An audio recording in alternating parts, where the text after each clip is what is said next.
Councillor Mackey. Present. Councillor Mackey is present. Councillor McKay. Present. Councillor McKay is present. Councillor Carlton. Present. Councillor Carlton is present. Councillor Pringle. Present. Councillor Pringle is present. Councillor Allwood. Present. Councillor Allwood is attending. Councillor McQueen has sent his regrets. Councillor Nielsen. Present. Councillor Nielsen is present. Councillor Patterson.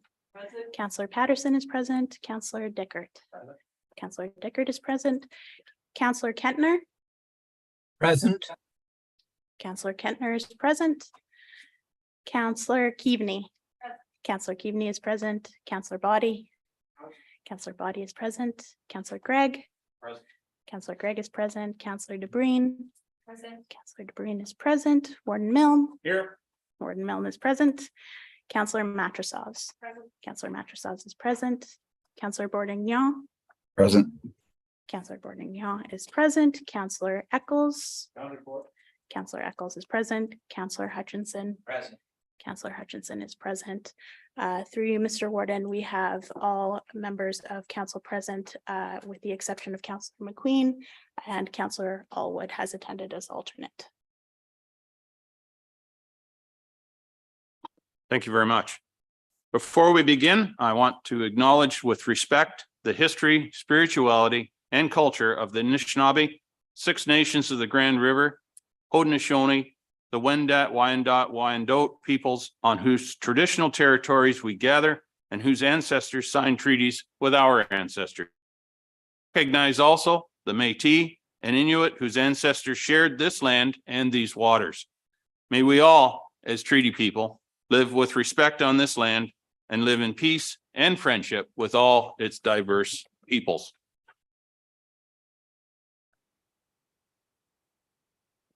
If you have a glass of water on your desk, don't knock it over because it makes a mess. But anyway, not a disaster yet. Is there any declaration of interest regarding any item on the agenda for council today? Seeing none, if one should arise, please make us aware of it at the moment. First item is adoption of minutes. The first is the council and committee of the whole minutes dated March 23rd. Would someone care to move that? Councillor Eccles, seconded by Councillor Nielsen. Thank you very much. Any discussion? All those in favor? That is carried. Thank you. The next set of minutes is are the closed minutes dated March 23rd. Someone move that. Councillor DeBreen, Councillor Hutchison, seconds. Any discussion? All those in favor? That is carried. Thank you. Minutes from the long-term care redevelopment planning task force dated March 21st. Someone care to move that? Councillor Keaveney, Councillor Patterson. Thank you. Any discussion? All those in favor? That is carried. The next and final set of minutes for this morning are the long-term care redevelopment planning task force minutes dated March 21st. Someone care to move? Councillor McKay, Councillor Mackey. All those in favor? Oh, wait, any discussion? All those in favor? That is carried. Thank you. We have no closed meeting matters for the council, no reports. We have one bylaw there. Someone care, it's a bylaw to authorize the warden and clerk to enter into the next generation 911 authority service agreement with Bell Canada. Someone care to move that? Councillor Gregg and Councillor Dickert. Any discussion? All those in favor? That is carried. News and celebrations. Anyone? Councillor Nielsen.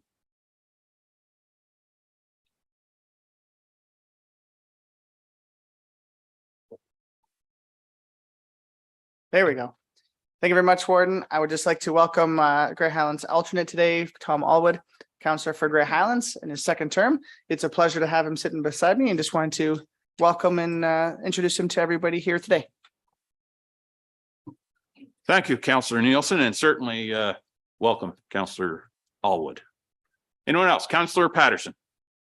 Thank you, Warden, and good morning, County Council. I'd like to highlight two events. We held our first Hanover Fire and Rescue Awards promotions event. Members were recognized for their certifications and promotions, and farewells were shared for members who have left the department or retired. It was a notable event recognizing the service and dedication of our fire and rescue volunteers. The second event was our Active Aging Expo. It was a huge success. We had 2 guest speakers, trade show booths, entertainment, and some great food, and we had a capacity crowd. That event was made possible with funding from the province of Ontario through the Seniors Community Grant Program, and it was organized by our Age Friendly Committee. Thank you. Thank you for that, Sue. Anyone else? Councillor McKay.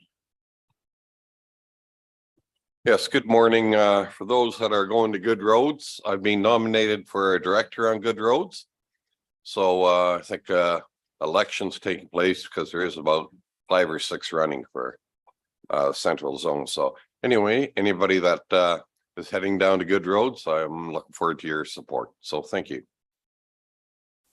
Thank you, sir. Anyone else? Councillor Matrosovs. Thank you, Warden. As we won't be meeting until after Earth Day, we have a number of activities that are going to be happening in the town Blue Mountains. On the Friday, we have Georgian Bay Forever is organizing a cleanup at 1 p.m. And then on the actual Earth Day, we have the Clarksburg Village Association is organizing at 10 o'clock. And then we carry on to another opportunity with Climate Action Now network of the town Blue Mountains in the town of Thornbury as well. So we have lots of opportunities that way. It also happens to be the day that we'll be recognizing our community volunteers with our awards ceremony in the morning, but then also a volunteer fair. So it's a good chance if anybody's listening from the Blue Mountains, it's a good chance to come and visit and see what kind of opportunities there are to participate in the community. Thank you. Thank you. Councillor Keaveney. Thank you, Mr. Warden, and good morning, everyone. And I just wanted to let everyone know that they're invited to Meaford's 50+ Lifestyle and Leisure Connections Fair. And that will take place at our community center on Thursday, April the 20th, from 1 until 4 p.m. And if anyone would like more information or would like to be an exhibitor, they can reach out to www.meaford.ca/connectionsfair. Thank you. Thank you. 50+. That lets me out. I wish. Anyone else? Okay. I need one more motion to adjourn. Councillor Matrosovs, Councillor Nielsen. All those in favor?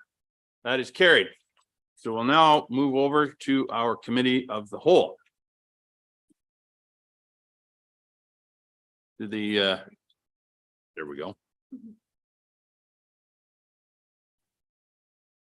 Thank you. I got the thumbs up. So we will now move into our, as I said, our committee of the whole. Is there any declaration regarding any item on this agenda? Seeing none, if one should arise, make us aware of it. Any business arising? I don't believe we have any. Delegations. Our first delegation is from the Grey Bruce Health Services. Amy McKinnon is here to talk about the good work they're doing. So Amy, welcome. Oh, we also have, well, I'll let Amy introduce her guests. Good morning. Thank you, Warden and councillors. My name is Amy McKinnon. I'm the CEO of the Owen Sound Regional Hospital Foundation, and I have 2 of my colleagues with me. Gary Sims, who's the CEO of Grey Bruce Health Services, and Naomi Vodden, who's the Director of Mental Health and Addiction Services at Grey Bruce Health Services. In the community, safety and well-being planning for the municipalities of Bruce and Grey, the #1 priority identified was for addiction and substance abuse, and the #2 priority was mental health. And we're here today to talk to you about some activity that's very exciting activity happening at Grey Bruce Health Services that's going to transform the way addictions and mental health is treated not only in our community, but it's going to be the model of care for all Ontarians. So I'm going to hand it over to Gary.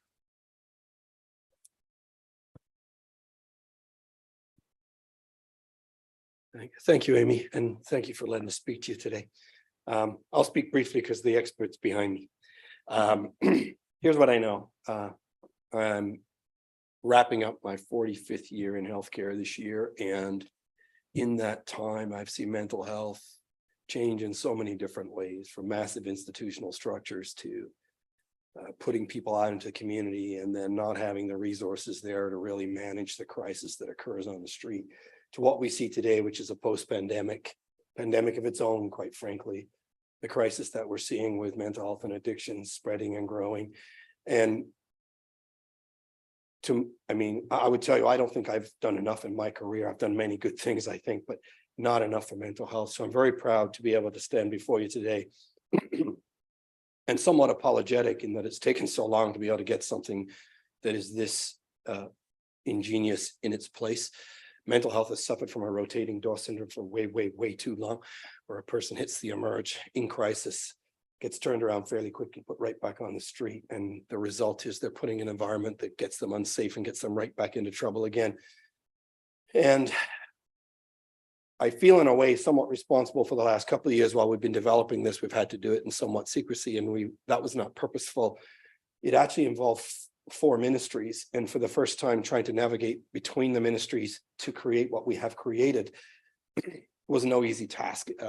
Many thanks to Minister Tabola, who is the Deputy Minister of Mental Health, who supported this throughout this process and is quite frankly wrote his PhD on this subject matter.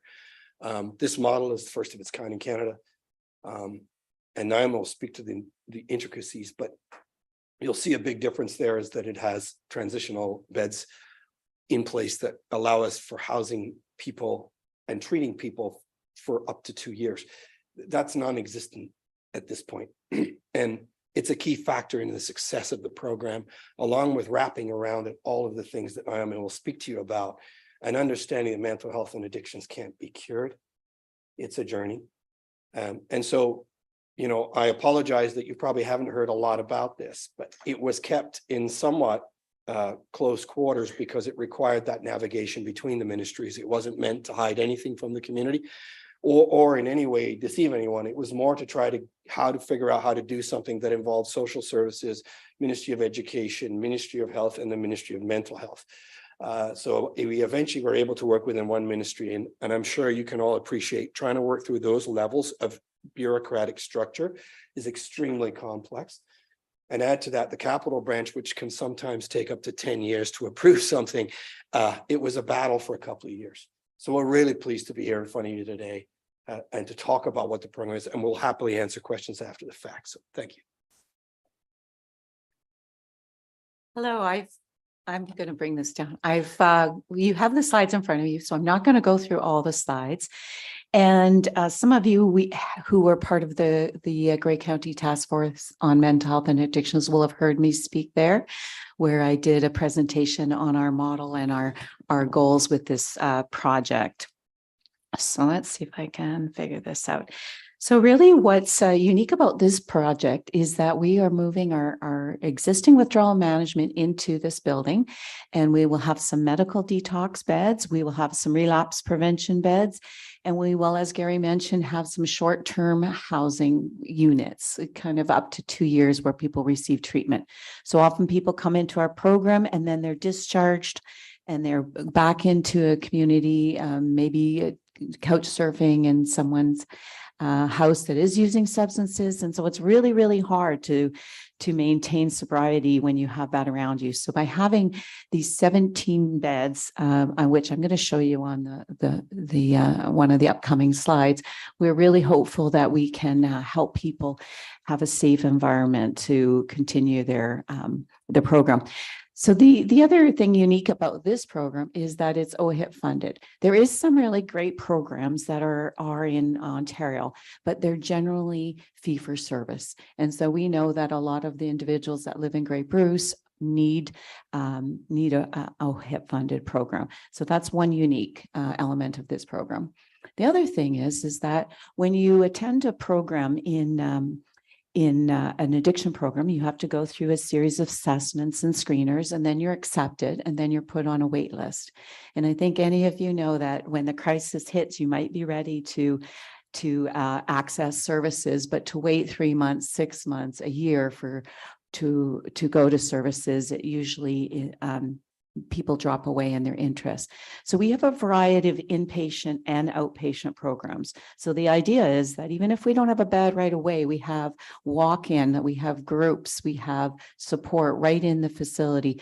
We acknowledge that people are at different stages of change. And so some are ready to go in treatment and some are not quite ready, but we still want to provide them service. It might be a cooking group, it might be a vocational group, but it's a way to engage with someone who's not quite ready.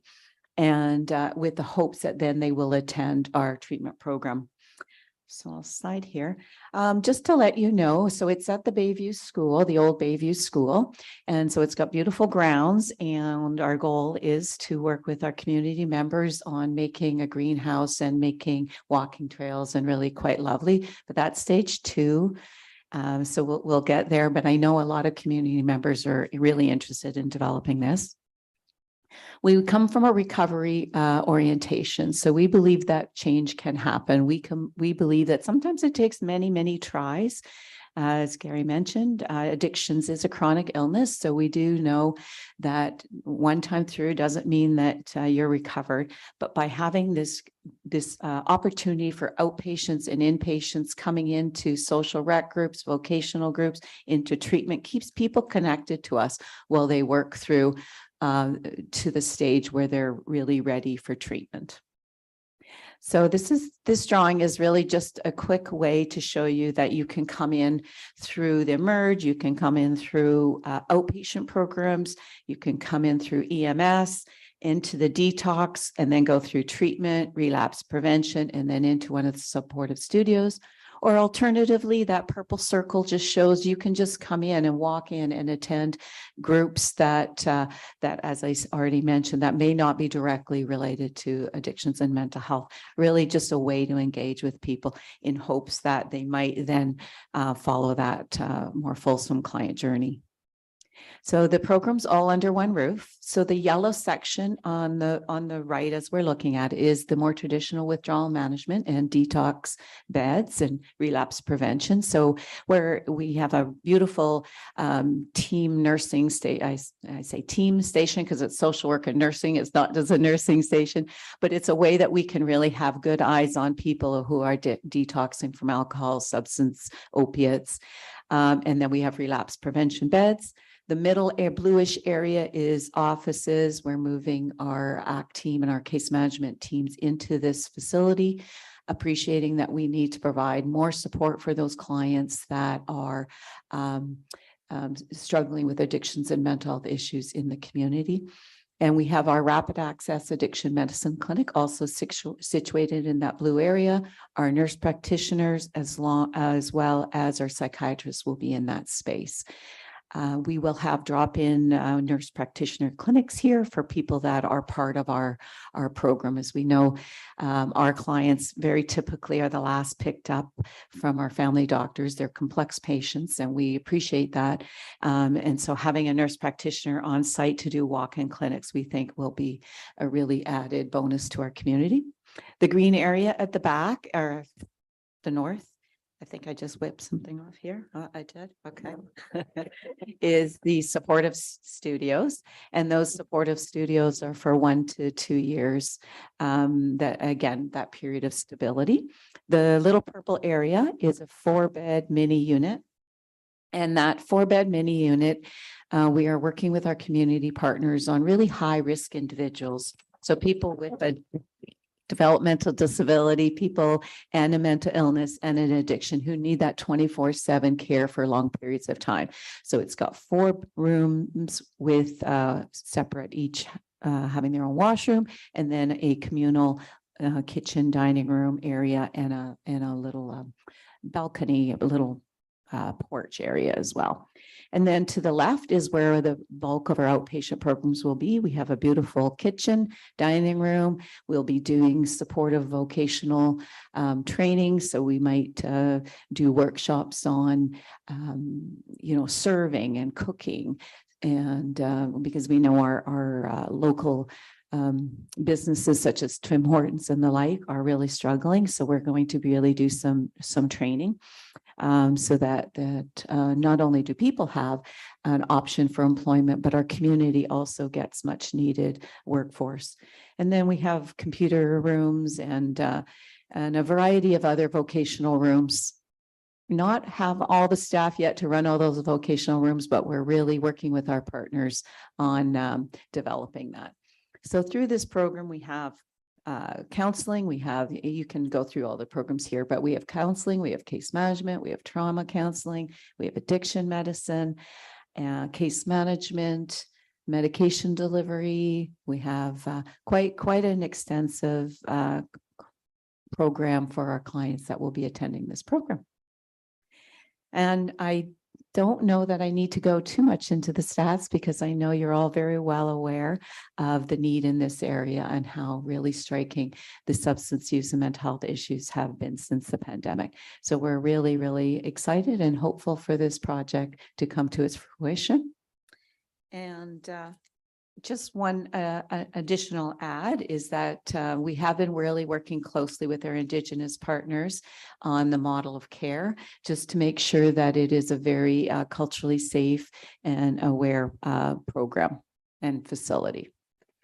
So I'll let Amy take over.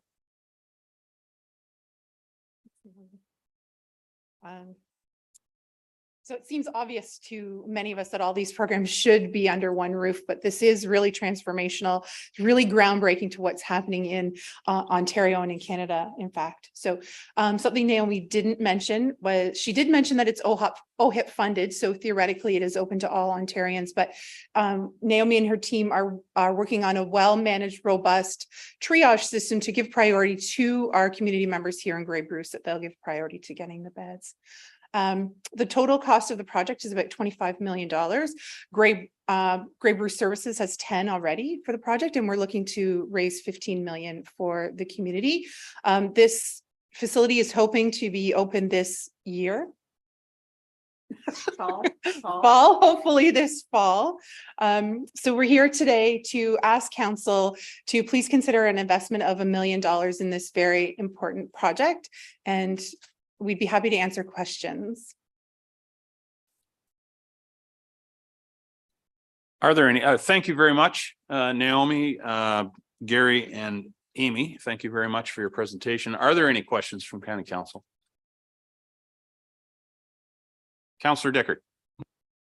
Thank you, Warden Milne, and thank you to our presenters here this morning. That is certainly something that I I've thought of for many years that we needed. My time with the Police Services Board and with the Hospital Board has certainly highlighted the needs of the community, and I think it's overdue, and I congratulate you on your work.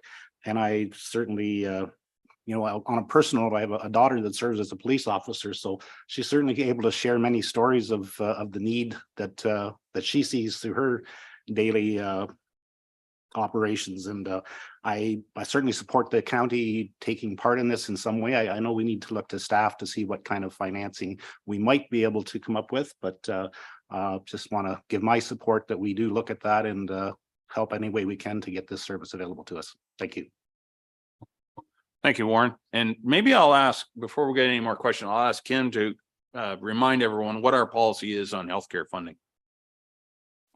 Thank you, Warden, and good morning, Council. Especially for those of you who are new to County Council this term, in November of 2021, Council adopted the healthcare funding policy. And this policy was in recognition of the requirement for health organizations such as GBHS to raise a portion of their capital funding from the community.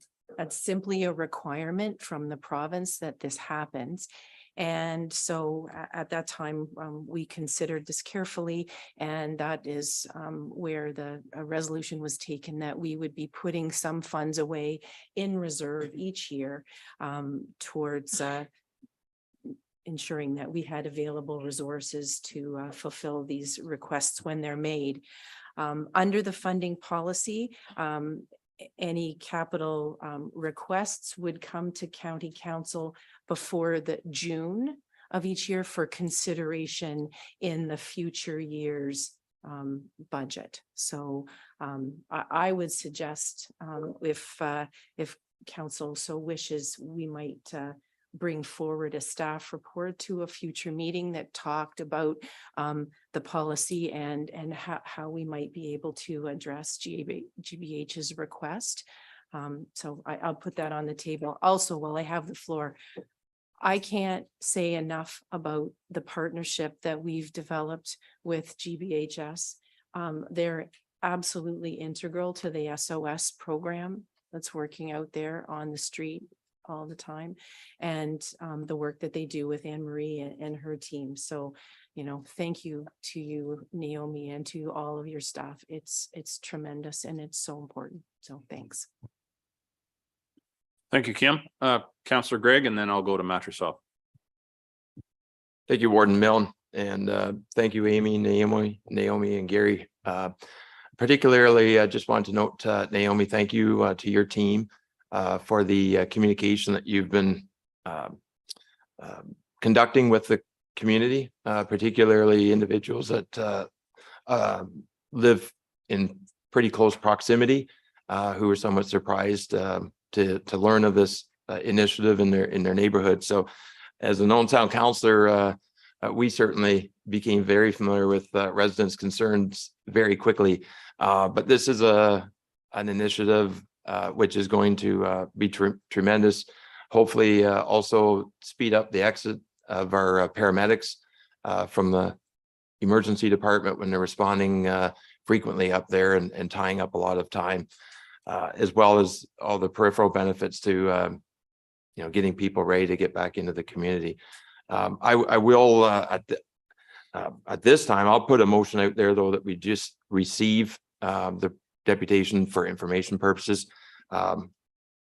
It's, financing health is something that's an endeavor of the federal government and the provincial government. We have probably every one of our directors seated at this meeting today could go over a 10-year capital forecast and asset management and speak about how underfunded we are in our own 10-year asset management replacement. So we have our own challenges and we have to recognize those as well. So I'll put a motion on the floor that we receive the deputation for information. Okay, thank you. Is there a seconder for that motion? Councillor Mattersoft, and you wish to speak as well? Okay, go ahead.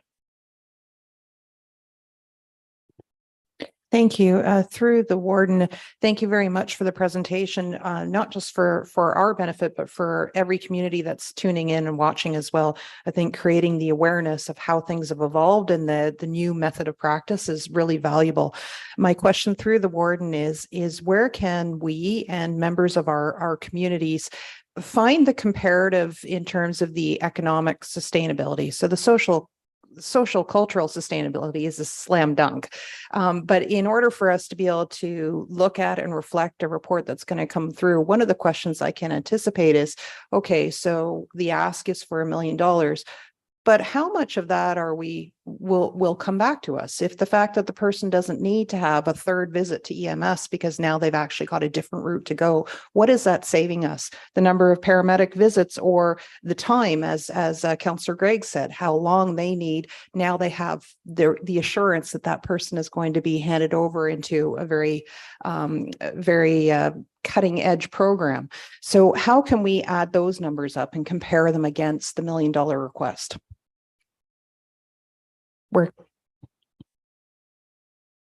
That's a $1 million question in itself, I'm sure. Would either of you like to respond to that or? Yeah, okay. So because the model is the first of its kind in Canada, I can tell you in Europe where the model does work, it has shown to be effective. And if council would like some of that data, I can certainly ask Minister Tabola to provide that information, probably with some kind of in-depth review as to why the program does work and how we measure it. It's one of the few programs that's being put in place and measured. What I will tell you is, if you don't act and we don't do it, this problem gets worse and you have more deaths on your hands. So I don't have a choice but to do it, regardless of whether people think it should or shouldn't be supported. Lives are at stake and you see it every day. The ambulance guys, the police see it, fire see it. And you saw it in the pandemic.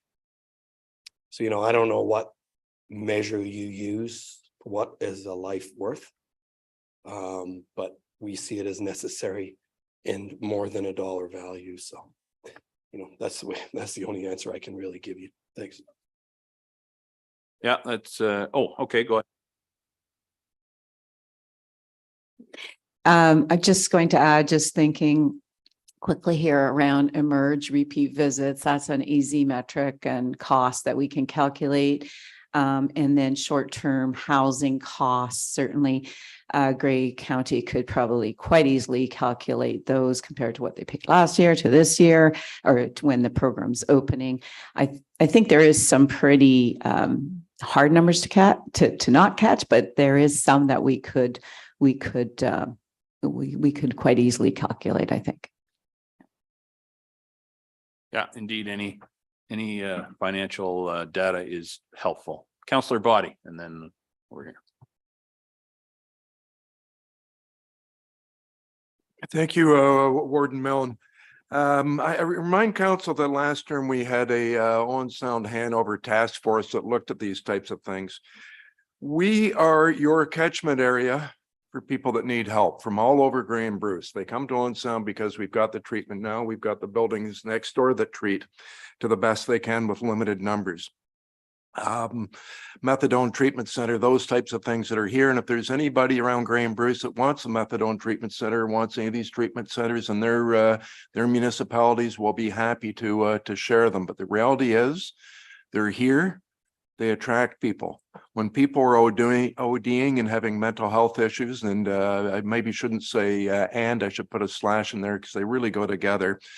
Our police are often the ones in Owen Sound that pick up these people and are responsible for getting them to the hospital where they go into emergency. Our police officers are standing there for hours while they get treated. Meanwhile, there's emergency staff at the hospital that are dealing with these people that could be dealing with, should be dealing with, trying to deal with a wide array of other emergencies that have come in there at the same time. And it makes sense that without being able to put a dollar value on that, I don't know how they're ever going to figure out in the emergency room the dollar value to figure out what they're dealing with for a mental health addiction emergency versus a non-mental health. Clearly, this is needed. Clearly, it's important. We probably got worse in the North American community during COVID for people with addictions and people that were working marginally in low-paying jobs that lost those things and the wheels fell off altogether. It will take us a long time to get out of that. I don't see where people that are dealing in fentanyl and those types of things plan to pack their bags and quit practicing in that business. We're going to be dealing with this for a long time. So the need is absolutely there. We do have a plan to deal with capital. This appears to be capital, but I do have a couple of questions just for clarity. I think Naomi said there's going to be 17 beds, if I'm not mistaken. Back in April 1st, 2022, we did a video conference with then Associate Minister of Mental Health and Addictions, Michael Tabola. He announced approval of 36 new beds and $6 million effective immediately. At that point, we already had 21 beds, I believe, next door, but only 9 were provincially funded. There is a new Provincial Addictions Recovery Fund. So a question is going to be, is that capital or is that operational? Is paying for 14 more addiction treatment beds, 12 withdrawal management beds, and 10 supportive treatment beds. So that adds up to more than 17. And I think they're talking about a new 45-bed facility. How many beds are we really talking about, and how much? Well, I guess you already showed what the capital is going to be in the neighborhood of $10 million. How does that all break down? Will there be enough funding? And this is maybe Andrea's question or the edge of it. Will there be enough funding going forward to operate it once the building is completed? As far as the operations and providing the services going, I think that's 97 questions wrapped up into one. Thanks.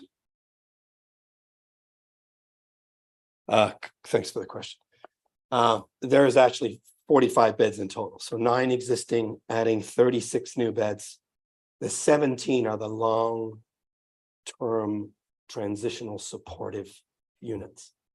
So there are multiple beds within there's actually, did you count the 4 dual diagnosis? Yeah. 45?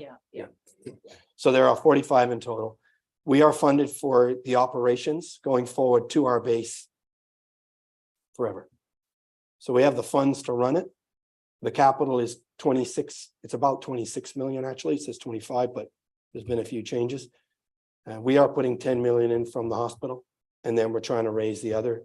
Whatever amount we can raise will go towards the capital of the building and the renovation, of course. The reality for us is regardless of whether we raise the money or not, we'll borrow the money and we'll have to pay out of operations to keep that going. We do expect and have been told that there is a second phase to this. You heard Naomi speak to it quickly there. There's a second phase of investment that the ministry is willing to do once we're up and running. That would expand to expanded programs in vocational training, education, support structures, hopefully being able to bring on our community partners, I'm going to say the wrong CMHA. We're originally, and so we're supposed to be partners with this from the beginning. They could not provide staff to do so. So we've used our existing staff plus what the additional funding is to staff it. But in the second phase, it's our hope that we can bring those partners in and they will be part of the building as well. So it'll be a multi-partnership, fully funded operationally through the Ministry of Health.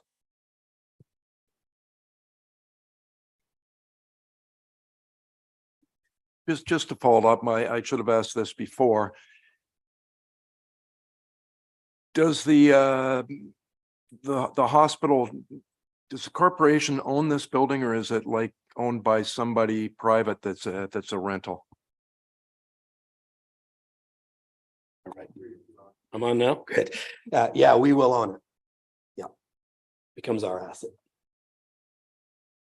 Okay, I'm going to give the last question to Councillor Eccles. We're having the debate now whether we're going to support this or not, and we're a little premature there, but I think we can all agree that this is a good proposal to debate about whether we're going to support it or not, but I don't want to drag this on too long. Councillor Eccles.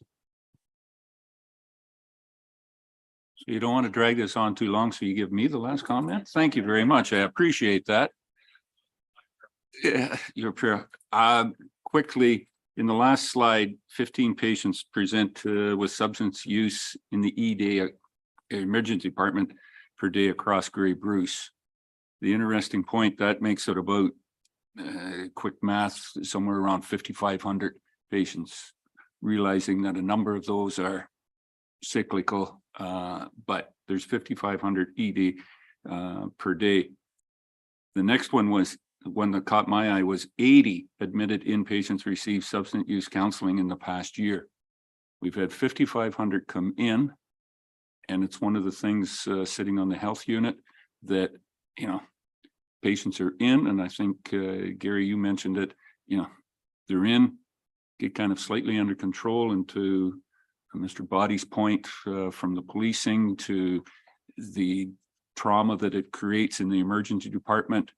If we're going to continue with healthcare for the whole community and whatnot, we've got to find a resolve to this. And thank you very much for revealing that we have this, because at the health unit, it's something that's taken up an enormous amount of time from the community health aspect of it. So what we can do, I will be very much in support of it to get not only Grey Bruce Health, but South Bruce Grey, Hanover Hospital, and everyone looking at that, and from the periphery as well too, from Grey and Bruce. But it certainly is not just in our community, it's across, but maybe we can be the leaders to show the province that there can be some success stories out of this. Thank you for the presentation. So I should have known he wouldn't have a question. Nonetheless, thank you very much. Great presentation. It was yeah, you did well for a 10-minute presentation, but I'm joking. It's well received, and we look forward to a debate for supporting the program. Go ahead. Through you, Warden Milne, my apologies. The resolution on the floor is to receive for information only at this time. The CAO had suggested that a report could come back. Does staff need direction to bring that report back so that we can have further conversation, or does this just sit? Thank you. No, I believe I understood that the report or the policy is that if you make your presentation prior to June, it will be considered in the next budget cycle. Very good. So thank you very much. Okay, moving on. We do have a motion on the floor. I was just getting to that. Any further discussion? All those in favor? That is carried. Thank you very much. Okay, now the next is we have Joachim Ostertag. I hope I said that right. He is here to give a presentation on the Earth Day Planning Group for this year's Earth Day events. So welcome, Joachim. I think Sarah is going to help. Thank you very much for having me.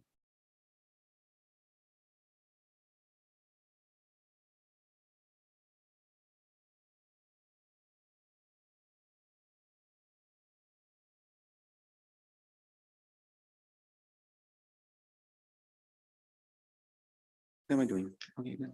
Thanks. You're good to go. Okay. Thanks everybody for having me here.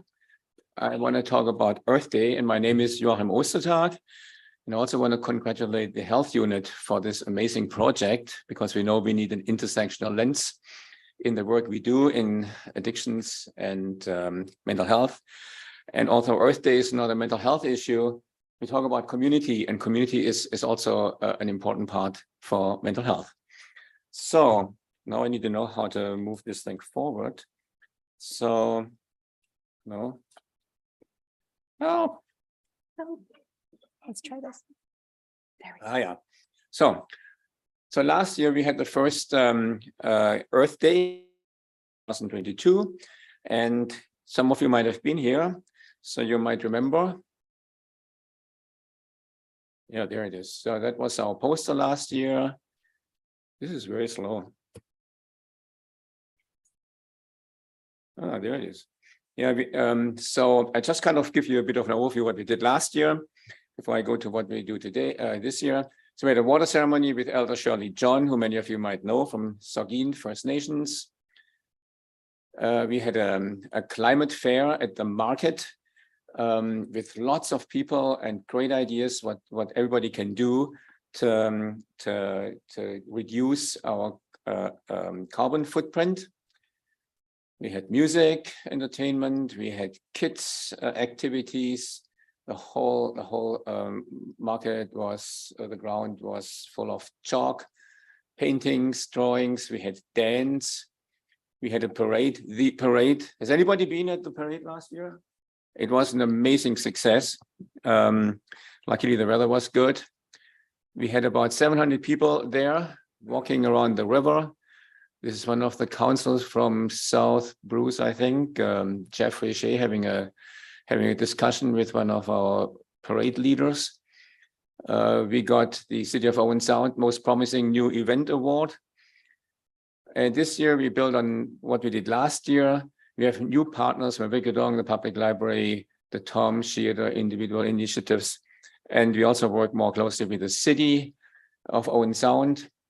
We had more Earth Day, pre-Earth Day activities, and we also have an Earth Night film presentation. So it's not just an Earth Day, and I come to that later. Our goals are champion a celebratory inclusive Earth Day event that energizes us all to take steps towards climate action, including mitigation, adaptation, and justice. We often forget about justice when we talk about climate change. So we had pre-Earth Day workshops. Here's one where the Youth Climate Action Conference a few weeks ago, which was amazing. We had 50 students who were absolutely eager and keen to learn about climate change, climate emergency. And then in the afternoon, we had workshops where they talked about and explored what each of them can do. You can see those eager faces here. This was one of the workshops. You might notice Liz Zetlin, who was the workshop leader of that. And the presentations of those workshops will be at the library on Earth Day in the morning at 11 o'clock. We had a mask making workshop like last year, which was based on the 7 grandfathers teachings. So the masks were about those. Here you see all kinds of examples. And then we had, we worked with Shearer. Shearer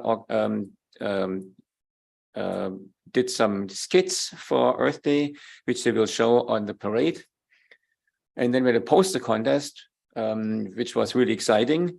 And so the poster that won this year was a grade 8 student. Anybody see that? She won that, a Keppel Sarawak student. And so this is our official poster. And then we have the Earth Night, which I mentioned before, Tuesday, April the 18th, 7 to 9 at the library. We show 2 movies, Resilience Transforming Our Community. Some of you might have seen that movie before, made by Liz Zetlin and John Anderson. And then the Warming Stripes, Weaving the Weather, was a project with Anne Schneider, who is a weaver. And that warming rug that she did weave, has stripes on it that shows over 120 years how the climate has changed. So it's kind of a more creative, artistic way to do it. So here they are, John Anderson and Anne. And then on Saturday, April the 22nd, that is when we have the event. It starts at the on the other side of the river at the bench shell with the water ceremony. And then and at 11 to 12:30, we have the exhibition of the Youth Climate Projects, 11 to 12:30 Earth Day exhibitions. 12:45 is the water ceremony I just mentioned.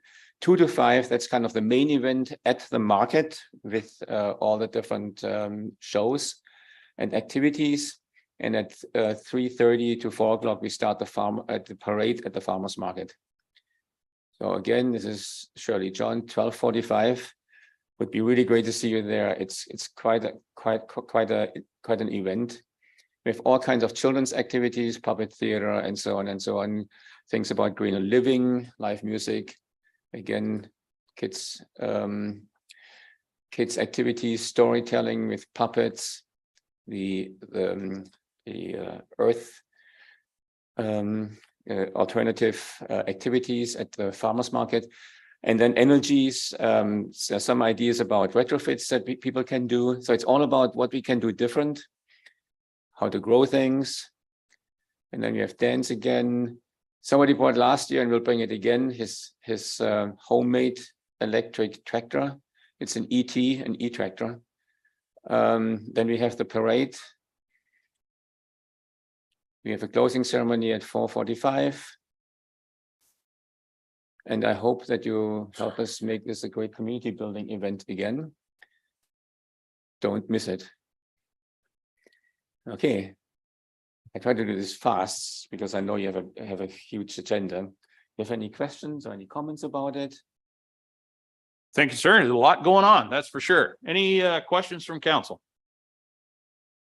Counselor Gray. Thank you, Warden Milne, and thank you for the presentation today, Yoakum. You presented to Owen Sound Council at our last meeting, and certainly I was satisfied or happy to see our city managers and our climate team at the city is leading a bit of an initiative next week, and perhaps something that corporately here we would like to promote, as well as our municipal members around the table. But we're certainly communicating to staff and promoting using public transit or active transportation, cycling, walking to work all through next week. And we're running a little bit of a prizing program within the city just to reward participation. So I think it's a great little initiative, and perhaps something that can be considered here. And just consider at the end of the week the actual climate change impact that cumulatively we can create together just even in that 1 week by making wise choices. Thanks for being here today. Yeah, and it also fits very well into the climate, making green again, gray context. It's a great title, which I don't get right yet, but we always think of that context. And also Owen Sound will have a presentation, we'll have a table at the market on that day to present their climate action strategies. Anything else? I see our climate manager, Linda, here. Linda, do you want to make a comment or?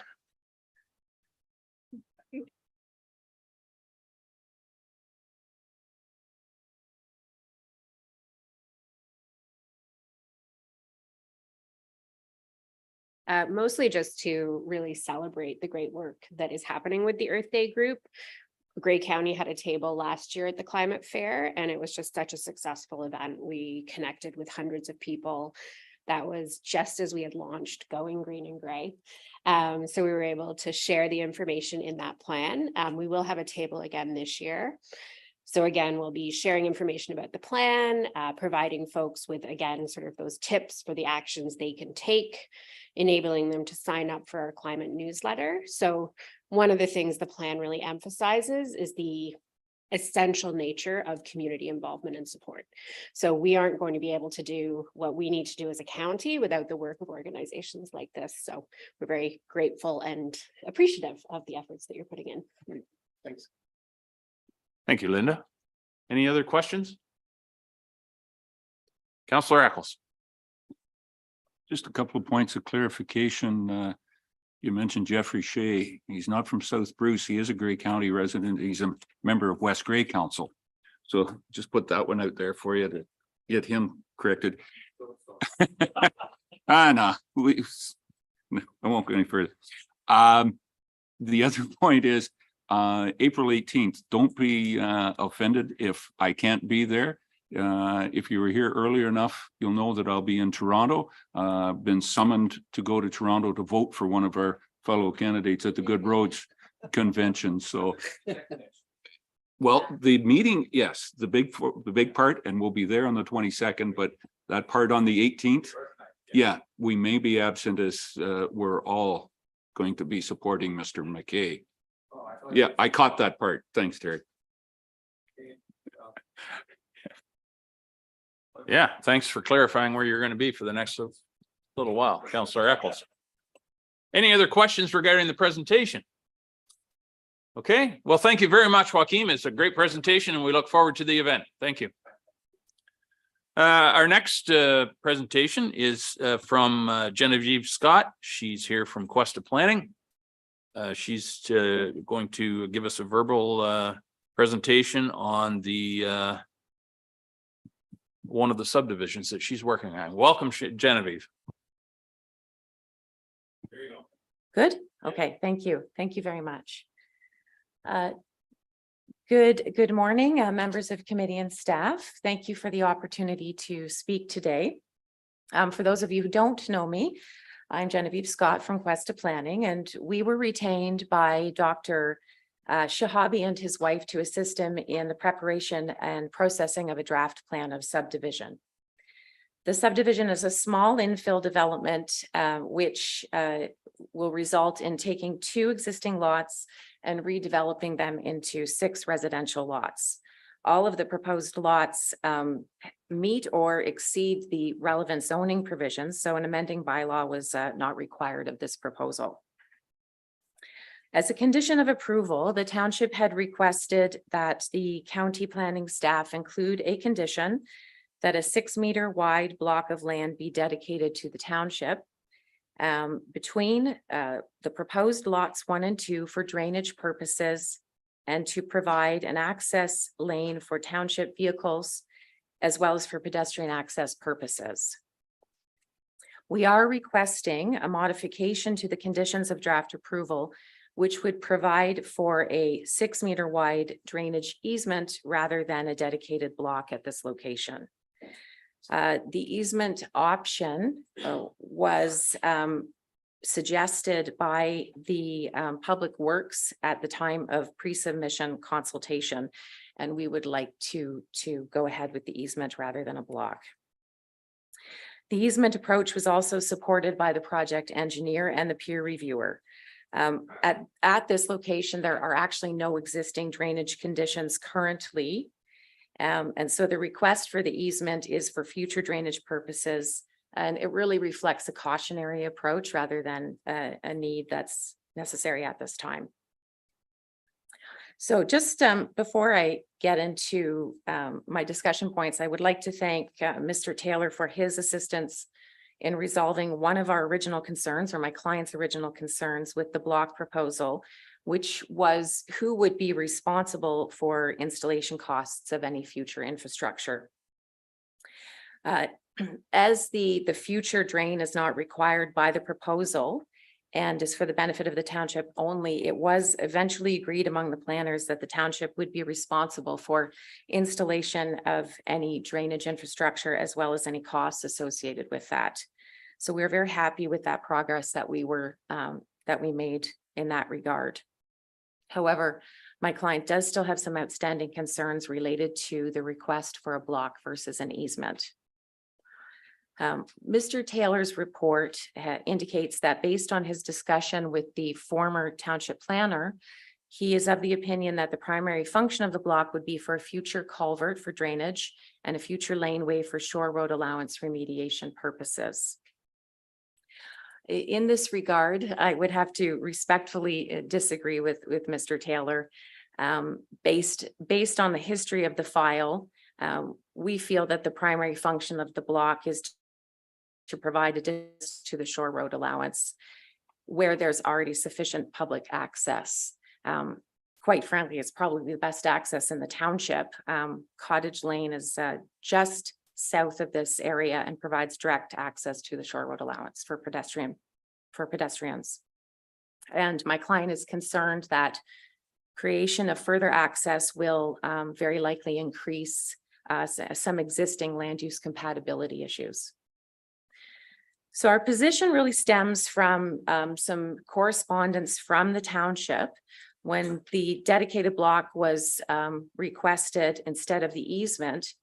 And this was to provide a culvert, which would then allow the creation of a paved walkway with black chain link fencing. So the original comments from the township requested the culvert and a paved walkway with fencing. At this time, there was no mention of the vehicular access. This option was developed a little later on to provide some further rationale for the block request. The request for the culvert was not based on the peer review comments related to drainage. The peer reviewers had no concerns with the easement and swale approach. The request for the pedestrian access does seem to be based on public comments received during the Planning Act process. During the process, one public comment had requested that the proposed Lot 1 be removed from the draft plan lands to provide for open space and public access across the site at this location. Historically, some residents in the area had been accessing the shore road allowance by crossing my client's lands at the previous owner's permission, as they were on friendly terms. So this public comment essentially requested that the county can allow this practice to continue by removing one of the proposed lots. But I think it's important to note that there are two existing legal access points in proximity to this location, and public access will not be affected by this proposal. With respect to the culvert itself, there really is no engineering rationale to install a culvert at this location, although it would make installing a walkway or laneway more feasible. Both the project engineer and peer reviewer agreed that a swale is sufficient at the location, as there's no drainage concern at this point in time. I don't imagine that if and when the time comes for including stormwater infrastructure at this location, that a culvert would be necessary. It's a fairly costly exercise compared to installing a swale, and a swale would be sufficient. In discussions with former public works staff, it's my understanding that easements have been employed quite on a regular basis all over the township for many years with no issue. So we do prefer this approach. With respect to remediation of the shore road allowance and the need for a lane, there really is no need or rationale that I can tell, and there's little to no remediation required at this location compared to any other section of shore road allowance where historical encroachments may exist. There's also no plan for remediation. Respectfully, it doesn't seem realistic that the township would be making significant effort or spending large sums of money in an area of shore road allowance that is currently in good shape and easily walkable. These works could also trigger an environmental assessment process, and the shore road allowance lands are under land claim currently. That being said, should the township want to move ahead with some minor works to improve this area, which really would essentially be removal of some old fencing and possibly installation of signage, my client is open to sharing costs associated with that work and providing temporary access across its lands. Ultimately, the primary issue here is one of land use compatibility. This is the main concern of my client and for the future residents at this location. The county plan does encourage public access to waterfront. However, the policy specifically encourages it in locations where there's infrastructure, such as garbage disposal, washrooms, and boat launching facilities. In this case, this is a location where the public access will be directly adjacent to private amenity space. There are existing land use compatibility and trespassing issues at this location, and we feel that further access will exacerbate these issues. Because this was historically a resort use, the infrastructure at the site, for better or for worse, does invite these types of issues. If a block is dedicated and used for public access, there's little doubt that this area will be treated by the general public really as a park area. Again, this is going to lead to compatibility issues with the new residents living adjacent to the shore road allowance. And there's questions as to how parking, loitering, and noise complaints will be dealt with. My client does accept the status quo at this location, simply doesn't want any more compatibility issues down the road. We therefore respectfully request the committee endorse our request to modify condition 1. The draft plan would then reference an easement for drainage purposes rather than a dedicated block. The easement approach has been accepted by the peer reviewer, would alleviate my client's outstanding concern, and would result in no negative impact on existing pedestrian access to the shore.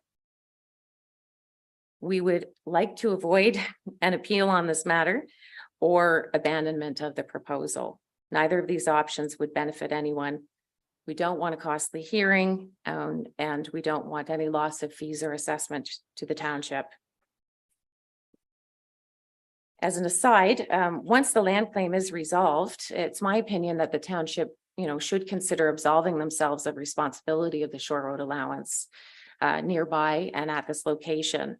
They could, through the sale of these lands to the abutting landowners, this option would clear the township of liability issues, avoid future costs associated with remediation or maintenance, and will resolve existing future and existing land use compatibility issues. Thank you very much. Thank you, Genevieve. I would ask for any questions of clarity, although council will know that there is a report from Scott Taylor at precisely 2 minutes to lunch, 7A, with regards to this issue. Sorry, a little inside joke there. But so I would encourage debate at that point, the merits of whether an easement versus whether a block versus a block. But I would encourage questions for clarity at this point while we have Genevieve here, if there are any. Not seeing any. You must have done a really good job. Everybody understands it. Thank you very much, Genevieve. Appreciate your time. So it is now 11:05. Why don't we recess for a few minutes, and well, let's come back 1/4 the hour and we'll continue with our meeting.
1 minute warning.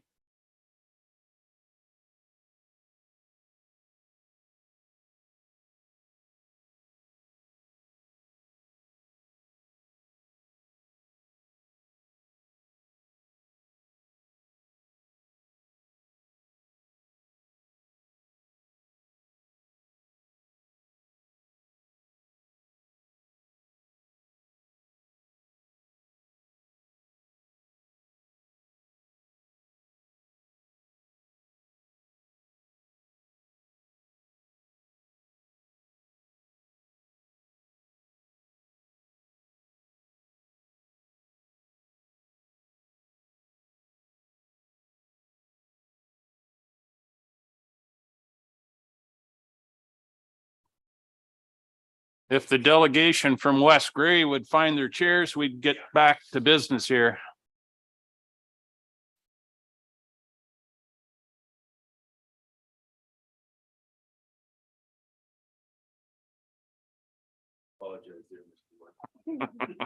Oh, no apologies necessary. All right, we'll bring the meeting back to order. The next item is the consent agenda. Does anyone require any of those items? And there are several there, removed for further discussion. Councillor Matrosovs.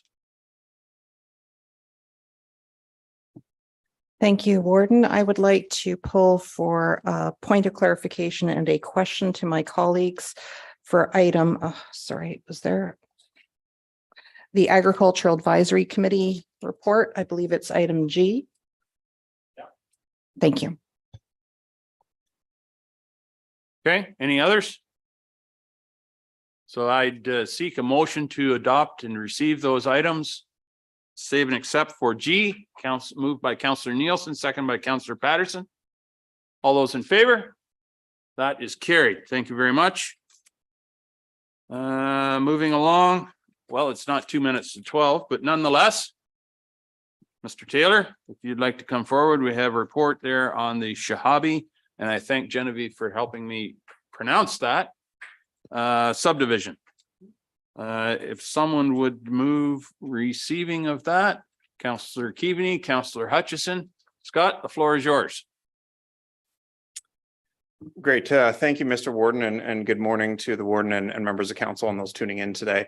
So I'll try to keep this somewhat brief, but I know you all take that with a grain of salt when I say that anyway. So what we have before us is a proposed subdivision, as Genevieve has highlighted, for 6 new lots and potentially 1 block in the township of Georgian Bluffs. And so the lands are about 1.6 hectares in size. You see them there highlighted in yellow. They're about half a kilometer south of East Linton and about 1.5 kilometers north of Balmy Beach, just to orient yourself. As you can see from that air photo, most of the shoreline in this stretch of Georgian Bluffs is already developed. The notable exceptions are the properties you see in yellow and the property immediately to the south there. As Genevieve has mentioned, this property has a really interesting history and some of which is still found on site and on the shoreline road allowance. There was a former resort here and there was a pool and tennis courts and cottages and various outbuildings and everything else. So it's a neat walk back into the history of the area for those that have been lucky enough to be on the site. Staff are considering this an infill development because, as I said, most of the rest of the shoreline is already developed. The lands are in the designated inland lakes and shoreline settlement area in the county official plan. As I believe Genevieve mentioned, the lands will be serviced by municipal water and private individual septic systems. There is no wastewater treatment immediately in the vicinity of this development. There were no planning applications required from Georgian Bluffs here. The land's already zoned shoreline residential and they meet the provisions of that zone in this regard. And really at stake here, one of the key points we're talking about today is that access block, but we'll get to that in just a second. So what you have is the map that Genevieve showed. You'll see kind of, if we consider south to be down on this map, you'll see Balmy Beach Road along the south there.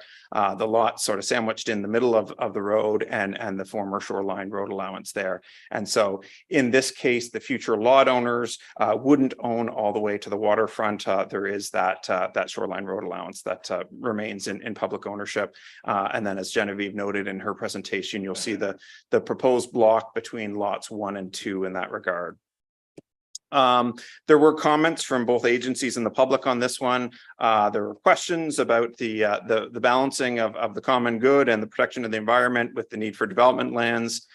There were questions about hazard lands and drainage and water pooling in the area. As Ms. Scott mentioned, there was a public comment about maybe not developing on lot 1 and leaving that as open space.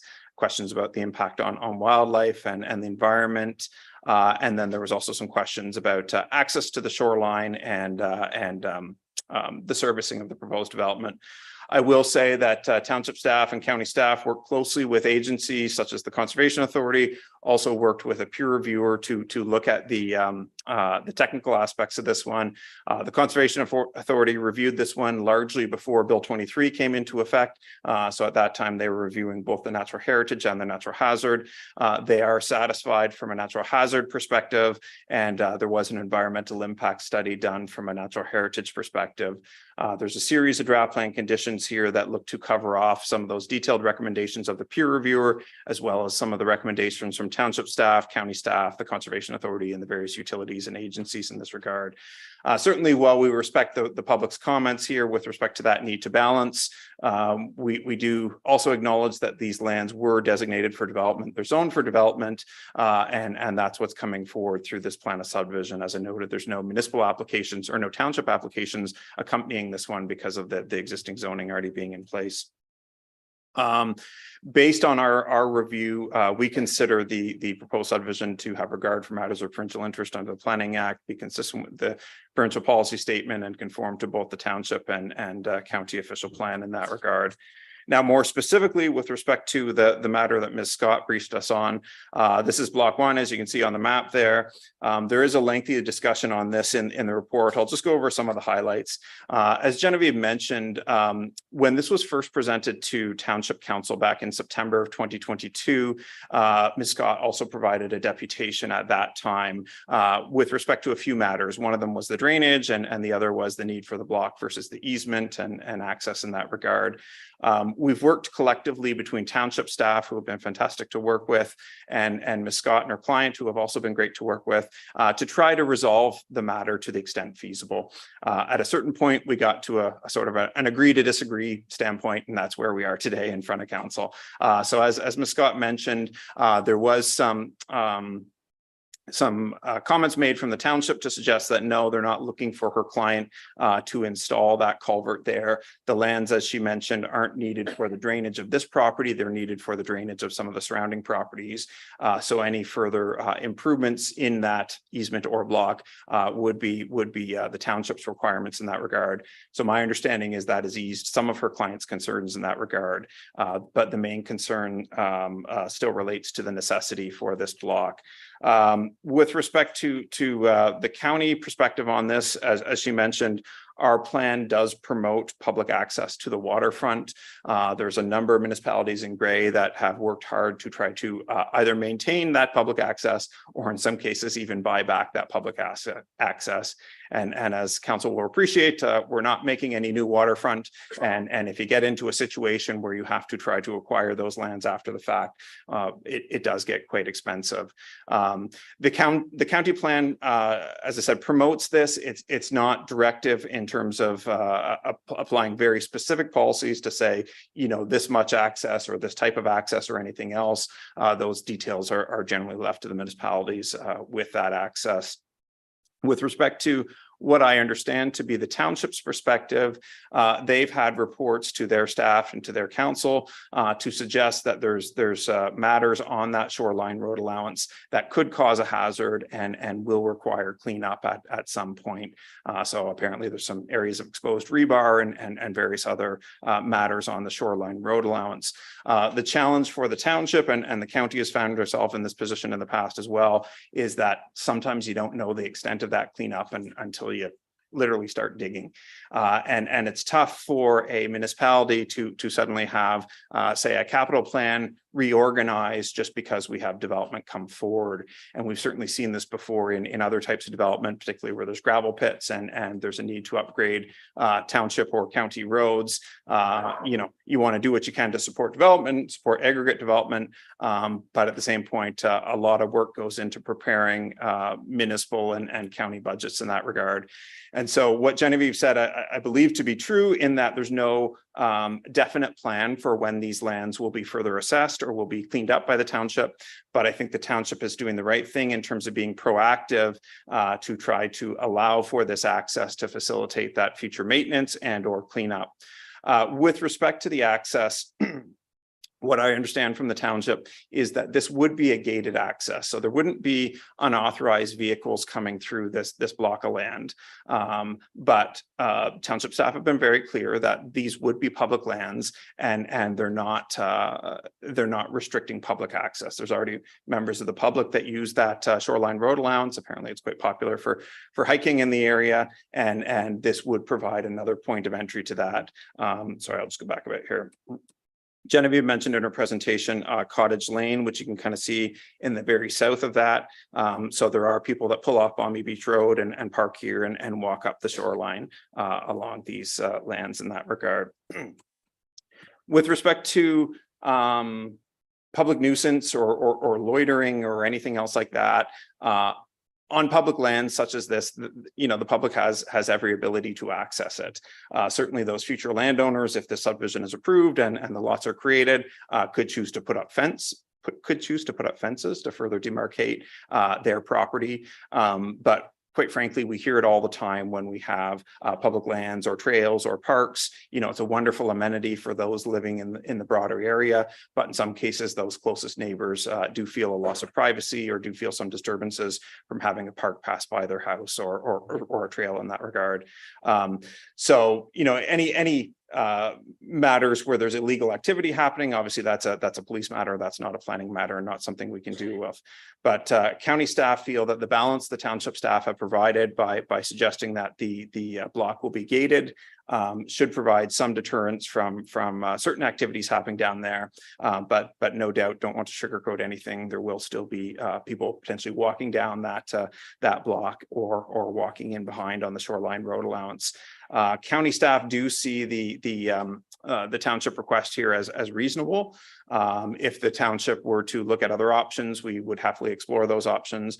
But there have been issues in the past in other municipalities and perhaps in Georgian Bluffs whereby you had easements and whether it's the first landowner or a second or third landowner isn't always aware of those easements and starts making changes on their properties, which can impact either the ability to access or the drainage in that regard. So we are seeing more and more municipalities say, hey, listen, we don't want the easement. We want to flat out own the lands and be in charge of it ourselves. So I won't belabor the point any further. Our recommendation is that the report be received and that the draft plan of subdivision be draft approved, but certainly happy to take any questions that council may have in that regard. Thank you, Scott. And are there any questions regarding this? Councillor Mackey. Thanks, Mr. Warden. Thanks, Scott, for your report. On your photograph, you showed, I think, Cottage Lane. Do you know how far it is from Cottage Lane up to where this proposed easement or 6 meter? So down at the bottom, Cottage Lane, what's the distance up to where the proposed subdivision would be? Do you have any idea? I don't have that number off the top of my head. I could run to my computer and check the GIS site and do a quick measurement. It's not a huge distance. It might be 300 meters or something. I think some of the concerns with respect to the township perspective on potentially using Cottage Lane as their vehicular access to then facilitate that shoreline road allowance is some of these lots in here. You'd be sort of going through. Yes, you're on the shoreline road allowance, but going through their backyard areas, and those are generally grassed areas. So to run heavy equipment up there could be destructive or could need further infrastructure upgrades versus there are hard surfaces along this shoreline road allowance. And so to have the block right here would provide that more immediate access. But certainly, you know, Genevieve and I met out on site and we parked at Cottage Lane and it's very, very walkable. It's not a long distance in terms of, you know, from a public accessibility perspective of somebody walking. But my understanding is the township doesn't consider these lands great for access for heavy equipment in that regard. Councillor Body. Thank you. So this property is the Martins, named after the birds. It wasn't really a resort. It was private property owned by the Butchard family. I believe the lane that you're talking about is the gated lane that would go into their private property to the compound. Do you know? So thank you for your question, Councillor Barty, through you, Mr. Warden. So if you are walking from Cottage Lane here, there is a little gate, I believe, roughly right here. And then you walk along the shorefront and you get to the development property in question there. Here we go. So this is property that's been divided into two parcels, but was originally one parcel. The road has been there forever that goes across the front of it. People have been using it either by trespassing or with the consent of the owners. And over the years, it was gardens and just beautiful property that they're quite happy to have people come on to. I don't understand why why Georgian Bluffs would have any responsibility to clean up that road or anything along there. There will be a boathouse at the north end that would be on the original shore road allowance. There would be the water pump house would be somewhere around the boathouse. The tennis courts would certainly be on the original road allowance. I have trouble believing that the road itself that is there and has always been there is actually on the road allowance, but it might be. From where the front road comes down at Indian River and goes to that next corner that goes back up to the Balmy Beach Road. So that would be the only place that the road is actually still operating in front of the properties. From there down, there used to be the road allowance that went all the way down, and every home along there has privatized it and closed the road so that there isn't any access in front of any of the properties. I suspect that by doing this and trying to keep the original road allowance property open for the public, these will be the only lots between the old Balmy Beach front road and the East Linton Road. I don't know what else to call it at the north end. Every other piece of property along there will be the original shore road allowance will be privatized and only controlled by the property owners.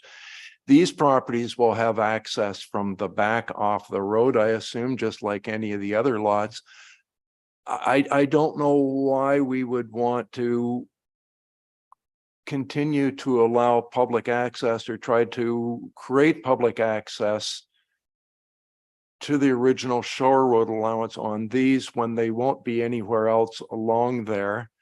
I wonder why the lower tier would want to maintain any responsibility for any of the works that are on the property and why that wouldn't be the liability of the property owners.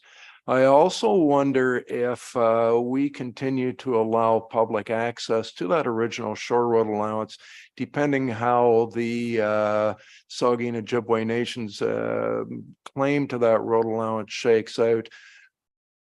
Who's going to be responsible for paying for it? I'm going to call it the rental. Like, where's that going to go? Who's going to be paying for those?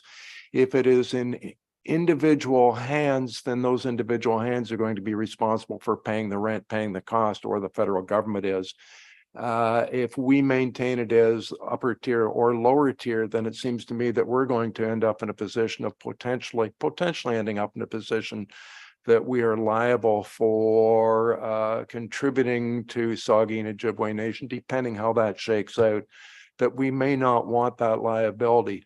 I'm closer to Miss Scott's thoughts on not trying to keep public access open, and allowing these 6 lots to have their access to the shore road allowance in front of it, not get involved with trying to keep it open for public, but those are just my thoughts. Just let me. I made some points. I just want to make sure I covered them all.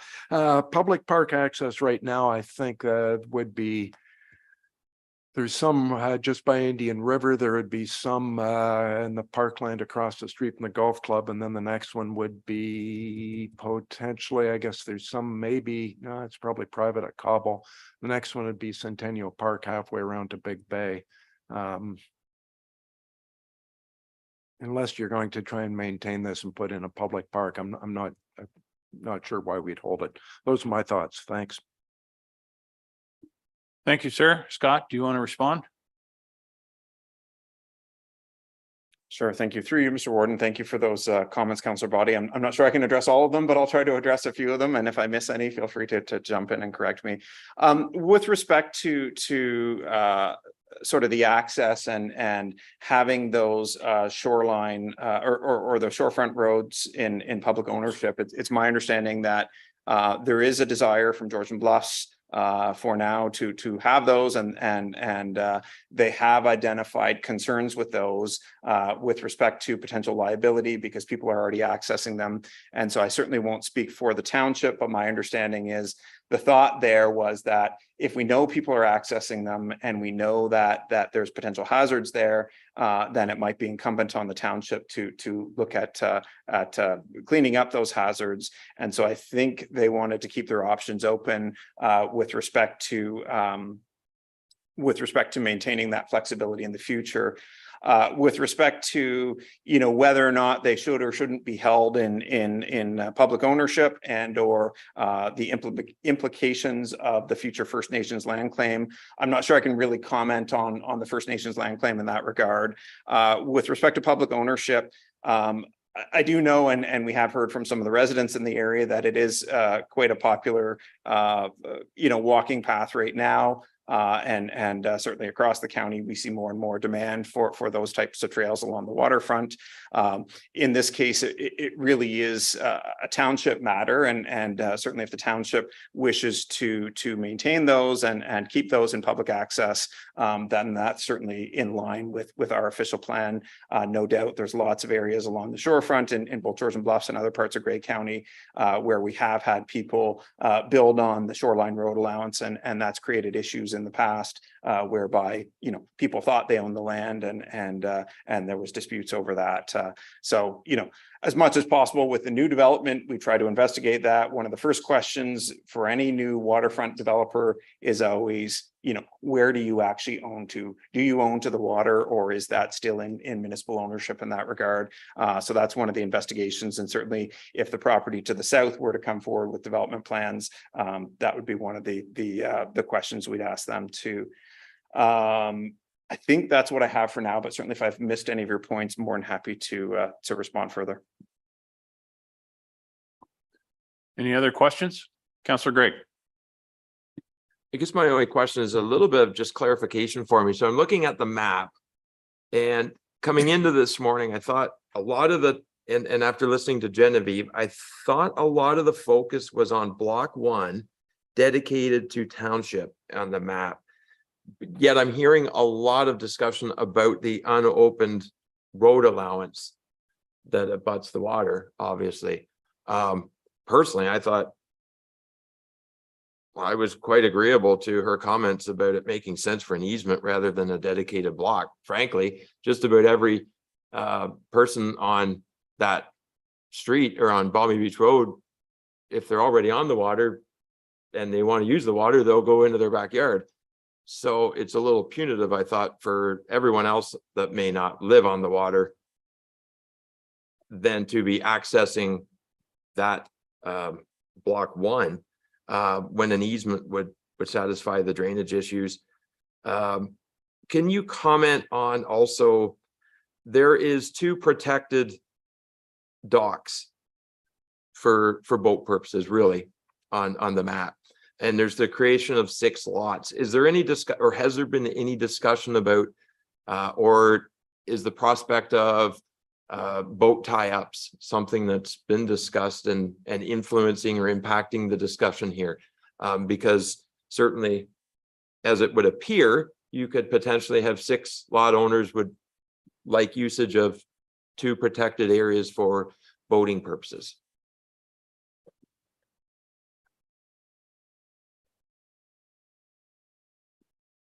Through you, Mr. Warden. Thank you for your comments, Councillor Gregg. With respect to access for boating purposes, there are draft plan conditions that are spelled out in there that there would be conditions attached to make each and every future landowner aware that they don't own all the way to the waterfront and they don't have vehicular access to the waterfront. And I think respectfully, that's the township really looking to cover their behinds in that regard with respect to not ending up in the situations we have in the past where somebody has invested in, major landscaping or major, building a driveway or a dock or something like that. So it's my understanding that if these future landowners were to look for access there short of any agreement with the township, they would otherwise need to look at a public dock there. With respect to the question of an easement or a block there, it's really county staff looking to honor the township's request there. And just as the township wouldn't sort of tell us what to do with our infrastructure or how to maintain that, certainly as a non-engineer, it's not my place to weigh into the township as to whether or not those same methods could be achieved via an easement. Certainly, I will say this isn't uncommon. We're seeing other municipalities ask for actually dedicated blocks of lands versus easements because of those blurred boundary lines and sometimes those easements become people's gardens or fence lines or various other things. And then the municipality looks like the bad person when they're coming in to say, no, we need to use that for drainage or access purposes. So I would certainly say that the township's request isn't uncommon, but could we find other places in the county where there's easements for drainage or access? Yes, of course we could, for sure. Councillor Carlton. Thank you, Mr. Warden, and thank you, Scott, for your report. So Scott has answered pretty much everything well, but I'd like to add that shoreline remediation, we have no idea what we're going to have to do there. In settling the land claim on those shore road allowances, we don't know how much cleanup we're going to have to do there. It does also need to be used for drainage from other properties in the Balmy Beach area, and it makes more sense if we actually own the land that we're going to put that drainage through, rather than having somebody landscape their property fully and then we come in and say, oh, no, sorry, we're coming in with big trucks. And so it enables us to do the work that we have to do there. And we don't know what'll happen with that land claim. Will they decide they want to eventually sell that property to every owner along the way? That will be up to the Indigenous peoples, what happens there. We may be asked, though, to remediate that land before they take it back. So that means we need access to get onto that shore road allowance without disrupting other people's properties. Again, back to the drainage. I think that's basically it. The public accesses that go out to there are a little bit north and south. So if somebody comes on at Cottage Lane, they're walking in front of a lot of properties to get to what's actually probably one of the larger areas of shore road allowance in that area. So I think it makes sense to put people down through there if we're going to allow that as a public access. And because it's township property, it probably does stay as public access. So that's really all I have to add to what Scott has said. Our biggest thing is we don't know what remediation the township will have to do. And then we don't know when we're going to fit that into our budget to be able to do it. So I think it's in our best interest to own that piece of land to be able to access it when we need to. So thank you. Thank you. Any further questions? I'll call the question. All those in favor? Opposed, if any? That is carried. Thank you, Scott. And look at that, it's only 11:45. Breezing right along, the next report is regarding Gray Roads 2 and 19 resurfacing. Would someone care to move that motion as on there? Councillor Pringle and Councillor Allwood. Sorry, I was close. It's close. Pat, floor is yours. Thank you. You'll see the map here on the screen on page 119. So that's the area of the proposed overlay for this year. So a lot of Gray Road 2 and Gray Road 19, which currently has one lift of asphalt on it. So this is kind of keeping in our asset management goal of keeping the good roads good, because it's still pretty serviceable right now. But it won't be forever if we don't do something. So we're trying to get that second lift of asphalt on there. So we put the tender out. It's 19.5 kilometers. It has paved shoulders as well.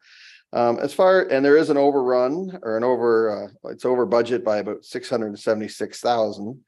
As far as that goes, it's kind of a combination of various things. Some of the items are a little more expensive than we were anticipating. I think because of fuel still, probably granular is up a bit. And the asphalt cement index, which we include in every contract, is in there as well. Last year, it was very low at this time. Now it's actually quite high. Actually dropped last month. I think the first time I've ever seen it drop that I can recall in a long time. So it's kind of already built in. Last year, some of them came in under tender, and then we end up paying hundreds of thousands of dollars to make up for the price of asphalt at the end.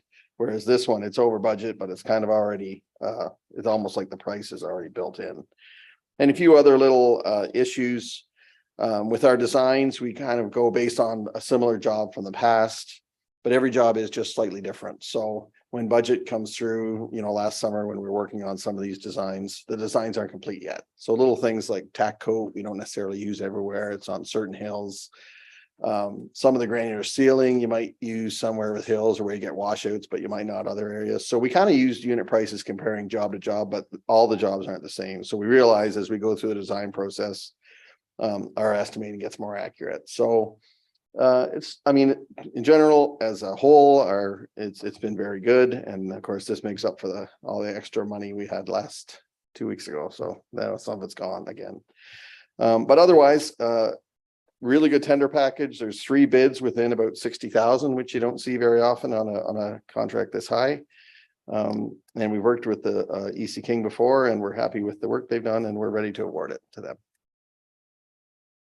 Thank you, Pat. Any questions? All those, Councillor Eccles. Just on the tender document, I find it the construction contingency. We didn't have a construction contingency in for the project budget that we budgeted, which is usually 10%. So how's it added in that we end up to 600,000 over? Because that would be quite a bit of the portion that we're over by adding that contingency in. We didn't have that pre-budgeted? Yeah, through you, Mr. Warden. Yeah, we do have a contingency in our estimates. It's just sometimes it's a little higher. It could be other factors too. It's farther from some of the asphalt plants. In general, we discussed this too. Is it every time a job comes in over budget, we go through the argument of, do we delay it? Is there something there that we didn't anticipate that we just delay it for a year? In this case, the unit prices seemed reasonable, although some of them are higher than you expect maybe. But we don't feel like we're paying a bunch of money that we wouldn't have to pay anyway, if you understand what I mean. So we didn't see any purpose in delaying it. We're under budget on our first bunch of jobs.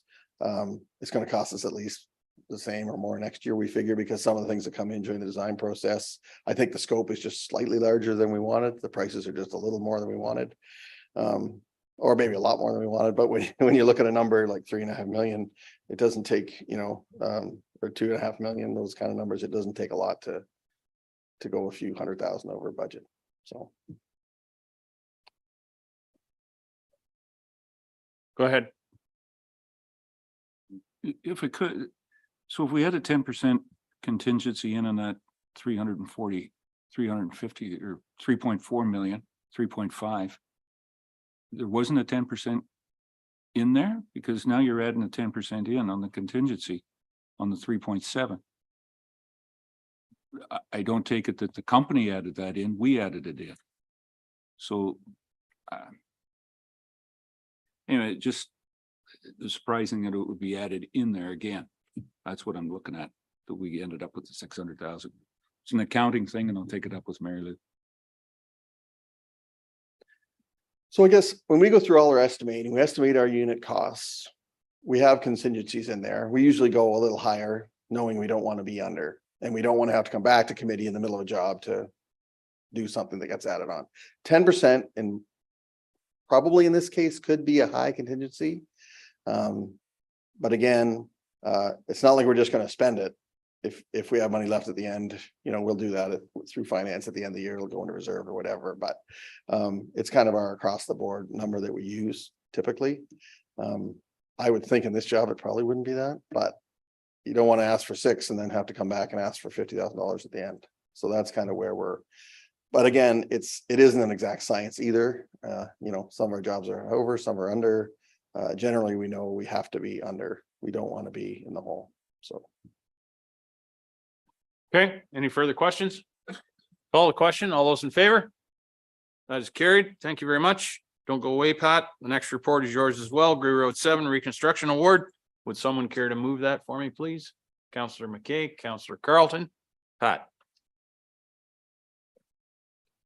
Thank you, Mr. Warden. So this is a contract that we've been working on for a while with Meaford. Meaford led the project because of the servicing. They've been wanting to do the servicing for a while, and we've had the super school coming in, knowing there was going to be an increase in traffic, and all of a sudden you're going from an elementary school to having kids and people driving. And I think more people drive than ever did to school and drop their kids off and that type of thing. Meaford had retained a consultant. They did a lot of the heavy lifting on this as far as retaining the consultant. And then we were in on every meeting because we always pay for the road. But it turns out when we do these urbans, typically the extra things that come out of the contract and the very specific design details are usually dealing with water main and servicing. Our road work is generally, you know, fairly straightforward. So we found in the past where if we led these projects, all the extras and all the design changes we're dealing with the servicing and the member municipality. So it's our preference to have the member municipalities lead these kind of urban redesigns. We did one with West Gray. We've done one with every one of you in this room. So anyway, went through the design process, worked with the school board on their traffic study and some money for the left turn lane. There's a contribution there for some of the left turn lane work. And it's a kind of a full upgrade. We had a bunch of money in our DCs for this too. We knew quite a few years ago that it was kind of turning into an urban area, you know, with the kids walking, and wanted that curb there. It's kind of an open, you know, there's an open ditch there, which can get kind of strange in an urban area. So anyway, it went out to tender, and it's under budget by about 600,000, which we were very happy with. Now, a lot of that is money savings in the DC. So when the contract comes in less, the DC reserve money we can take out is less. So it saves, I think it's 215 in savings to levy directly. And the rest of it will just be savings that'll stay in the DCs to do the next development charge project. So the only other thing I wanted to mention, the construction window is July 4th to September 1st, trying to get away from being there when all the kids are around and buses and people parking and all that type of thing. So it's a pretty tight window, I think. But if the majority of work could at least be done